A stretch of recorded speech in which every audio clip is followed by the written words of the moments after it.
White Noise Conspiracy by Panagiotis.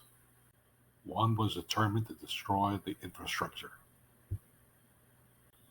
of the United States through computer hacking.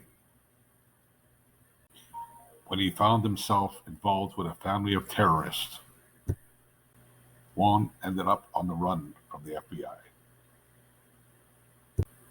wanted for murder.